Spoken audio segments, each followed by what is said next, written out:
আসসালামু আলাইকুম। আমার কি ধারণা জানেন? আমার ধারণা হচ্ছে যে নির্বাচন নিয়ে যে পুরনো চক্করে ছিল না বাংলাদেশ, যে চক্করটা ছিল আর কি শেখ হাসিনার সময়ে, এই একতরফা নির্বাচন, একদলীয় নির্বাচন, এই চক্কর থেকে খুব অল্প সময়ে বাংলাদেশ বেরোয় আসবে, এটা বোধহয় আশা করাটা দুরাশা। এবং আপনার ওই যে বলে না যে একটা বিবর্তনের সময়, একটা কালের বিবর্তন, ব্রিটিশ গণতন্ত্র প্রতিষ্ঠা হতে নাকি 400 বছর সময় লেগেছে, ভারতবর্ষেও 200 বছর। তো ভারতবর্ষ এখনো পূর্ণ, মানে ভারত যেই রাষ্ট্রটা, সেটা এখনো পূর্ণ গণতন্ত্র প্রতিষ্ঠিত হয়নি। তো বাংলাদেশে তো কেবল স্বাধীনতার 50-55 বছর গেল, তাই না? ফলে ওই যে একটা টাইম, সময়ের আগে দড়ি দিয়ে টানলেও লাভ হবে না যতদিন আওয়ামী লীগ এবং বিএনপি, এই দুই দল, তাদের এবং সেই দুই দলের পুরনো রূপ, পুরনো আবহ সবকিছু নিয়ে দেশে আছে। আওয়ামী লীগ প্রধানমন্ত্রী শেখ হাসিনা, আওয়ামী লীগের সভাপতি শেখ হাসিনা, আওয়ামী লীগের মন্ত্রীরা, আওয়ামী লীগের ইভেন কর্মী পর্যন্ত সংক্রমিত হয়েছিল। 2040 সাল পর্যন্ত আওয়ামী লীগ ক্ষমতায় থাকবে এবং 40 সালে বাংলাদেশ কেমন হবে এগুলো তাদের কল্পনায় ছিল এরকম যে তাদের তো সবার পকেট ভর্তি হয়ে গিয়েছিল। ফলে তারা নিজেদেরকে দিয়ে ভাবতো যে আমার পকেটে এখন এই আছে, 40 সাল পর্যন্ত দেশ থাকবে, পরে একদিন ওয়ান্স ইন আর্লি মর্নিং ধপাস, সত্যিকার অর্থে তো ঘুম ধরে উঠেই দেখে সাম্রাজ্য নাই। 5 আগস্ট 2024 ওই ঘটনা না ঘটা পর্যন্ত তো আওয়ামী লীগের লোকজন বিশ্বাস করেনি।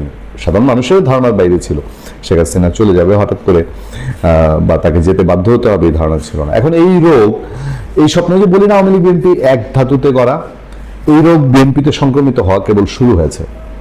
ওই যে তত্ত্বাবধায়ক সরকার নিয়ে যেরকম একটা ক্যারিকেচার হয়ে গেছে যে পরবর্তী সংসদ নির্বাচন থেকে, এবারের জন্য বললো না, মানে এটার কোনো ব্যাখ্যা নেই কেন এবার তত্ত্বাবধায়ক সরকারের অধীনে নির্বাচন হলো না, এটার বিশেষ কোনো ব্যাখ্যা আমি এখন পর্যন্ত খুঁজে পেলাম না।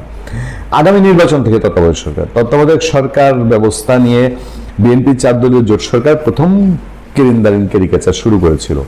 মনে আছে তো আপনাদের, কে এম হাসানকে তত্ত্বাবধায়ক সরকারের চিফ বানানো নিয়ে, ওখানেই তারা একটা ডমিনেট করার চেষ্টা করেছিল। পরে আওয়ামী লীগ এসে পুরো জিনিসটারই ভেনিশ করে দেয়। এটা তারা ক্ষমতায় গেলে পরে প্রমাণিত যে আওয়ামী লীগ এবং বিএনপি দুই দলই তত্ত্বাবধায়ক সরকার চায় না, আর ক্ষমতা থেকে বাইরে গেলে পরেই তত্ত্বাবধায়ক সরকার ছাড়া নির্বাচন বুঝে না। আজব এবং এটা একটা নির্লজ্জ অবস্থান রাজনীতিবিদদের, এক বেহায়া অবস্থান। এই আওয়ামী লীগ এই 96 তত্ত্বাবধায়ক সরকারের জন্য কত ফাইট করেছে, এবং খালেদা জিয়া তখন বলেছে যে বাংলাদেশের শিশু এবং পাগল ছাড়া কেউ নিরপেক্ষ নয়। সেই বিএনপি চেয়ারপারসন বেগম খালেদা জিয়া এবং বিএনপিকে, তার দলকে কতটা মূল্য দিতে হয়েছে তত্ত্বাবধায়ক সরকারের জন্য আমি জানি না। আমি একবারে বলতে চাই না যে এই খবরটা আমার সামনে বিএনপির চেয়ারম্যান তারেক রহমান তিনি স্বপ্ন দেখেন কিনা যে আগামী নির্বাচন কি হবে না হবে, ভেতরে বসে রাখেন, আমি জানি না, কিন্তু তার দলের এই লোকের মধ্যে যেভাবে এটা সংক্রমিত হয়েছে, ত্যাগী লোক, কি নৃশংস নির্মম ভাবে তার উপরে পুলিশ আঘাত করেছিল। জয়নাল আবদিন ফারুক, তখন সাবেক চিফ হুইপ, বিরোধী দলীয় চিফ হুইপ, সেই মানুষটা এখন বলছে 2042 সাল পর্যন্ত তারেক রহমান প্রধানমন্ত্রী থাকবেন। একদম আওয়ামী লীগকে যে কারণে ফ্যাসিবাদ বলা হয়, সে আওয়ামী লীগের ভাষা। আওয়ামী লীগের বহু মন্ত্রী এমপিরা শেখ হাসিনাকে খুশি করার জন্য, তাকে তেল মারার জন্য, তাকে সন্তুষ্ট করার জন্য ঠিক এই ল্যাঙ্গুয়েজে কথা বলতো। অনধিকাল শেখ হাসিনা প্রধানমন্ত্রী থাকবে, শেখ হাসিনা আমৃত্যু প্রধানমন্ত্রী থাকবে, শেখ হাসিনা 2040 সাল পর্যন্ত ক্ষমতায় থাকবে। বিএনপি চেয়ারম্যানের উপদেষ্টা, আমি বলছি কিন্তু যে তারেক রহমানের মনে এখন কি আছে আমরা জানি না, আমরা বলবো না, আমরা ধরেও নিতে চাই না তারেক রহমানের মনে এটা আছে, কিন্তু তার উপদেষ্টা যে জয়নাল ফারুক এমপি বলেন, কে এমপি বা মন্ত্রী হবেন সেটা বড় কথা নয়, বড় কথা হচ্ছে আমার নেতা শহীদ জিয়া ও নেত্রী খালেদা জিয়া এবং প্রধানমন্ত্রী তারেক রহমানের হাতকে শক্তিশালী করতে হবে। শুধু 2031 সাল নয়, 2037 সাল এবং 2042 সালেও তারেক রহমান প্রধানমন্ত্রী থাকবেন ইনশাল্লাহ। জাতীয় প্রেস ক্লাবে জিয়াউর রহমান সমাজ কল্যাণ ফোরামের উদ্যোগে বিএনপি প্রতিষ্ঠাতা জিয়াউর রহমান ও সাবেক প্রধানমন্ত্রী বেগম খালেদা জিয়ার জন্য মাগফিরাত কামনা ও আলোচনা সভার প্রধান অতিথির বক্তব্যে তিনি এসব কথা বলেন। এই প্রেস ক্লাবে বহু আওয়ামী লীগের মন্ত্রী এমপি দেখেছি, বহু এমপি মন্ত্রী, সেই একেবারে তোফায়েল আহমেদরা যখন মন্ত্রী তখন থেকে শুরু করে একেবারে শেষ পর্যন্ত নওফেলরা যখন মন্ত্রী তখন পর্যন্ত এরকম আওয়ামী লীগ, ছাত্রলীগ, যুবলীগ, আওয়ামীপন্থী বেশ কিছু দোকান গজিয়ে যায়। এই দোকানদের কাজই হলো প্রেস ক্লাবে একটা সেমিনারের আয়োজন করা এবং সেখানে আওয়ামী লীগের মন্ত্রীদের নিয়ে আসা। এখন বিএনপির নেতারা, পাওয়ারফুল নেতারা তারা থাকবেন। জয়নাল আবেদিন ফারুক বলেন, এখন জোর গলায় বক্তব্য দেওয়ার সময় নয়। 12 তারিখের আগে আমরা জনগণের কাছে জোর গলায় বক্তব্য দিয়েছি। ভোট পাওয়ার অধিকারের জায়গায় জনগণ আমাদেরকে বিপুল ভোটের সমর্থন দিয়েছে। 2042 সাল পর্যন্ত তারেক রহমান প্রধানমন্ত্রী, গুরুত্বপূর্ণ তথ্য দিলেন আতিক রহমান পূর্ণিয়া।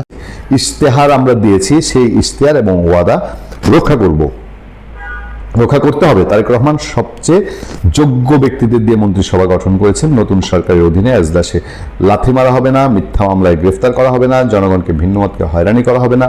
ফ্যামিলি কার্ড ইতিমধ্যে শুরু হয়ে গেছে, খুব দ্রুতই কৃষি কার্ড শুরু হবে, 1 কোটি গাছ লাগানো হবে। এখন আমরা প্রমাণ করে দিব যে শহীদ জিয়া ও খালেদা জিয়া লিগেলি বহন করে মানুষের জন্য একমাত্র তারেক রহমান কাজ করতে পারবে। গত পরশু ছিল 7ই মার্চ, জিয়াউর রহমান সমাজ কল্যাণ ফোরামের কেন্দ্রীয় সভাপতি নারায়ণ বক্তব্য দেন। চট করে তিনি পরশুদিন 7ই মার্চ কথাটা বলেছেন হয়তো। এখন এই যে এই হওয়ার পরম্পরা, 42 সাল পর্যন্ত তারেক রহমান প্রধানমন্ত্রী দোয়া করতে পারেন, দোয়া করতে দোষ নেই, তাদের সবারই নীতি আদর্শ একটা আছে, যাবেনই তারেক রহমান শতায়ু হন, তারেক রহমান প্রধানমন্ত্রী থাকেন, বিএনপি মানুষজন যাবেন। কিন্তু একজন বিএনপির দায়িত্বশীল লোক এখন যখন এই কথাটা বলেন, তখন কি খটকা লাগা শুরু হয় না যে আবারও কি বাংলাদেশে আগামী নির্বাচন নিয়ে কোনো ক্যারিকেচার শুরু হয়ে যাবে? ভালো থাকবেন, সুস্থ থাকবেন। আপনাদের সাথে আমি আতিক রহমান পূর্ণিয়া।